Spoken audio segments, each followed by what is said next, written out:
pobre é sofrido. Tá fumando? Abaixa ele nele. Tá fumando?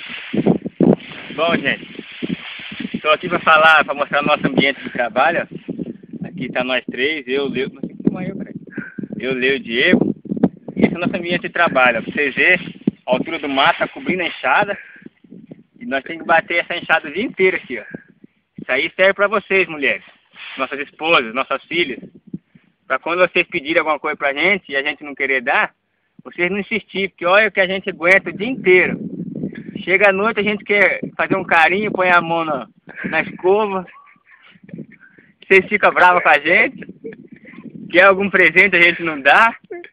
Às vezes tem algumas mulheres que proíbem de ir a algum lugar quando a gente quer ir. Bate no marido. Isso aí não é certo.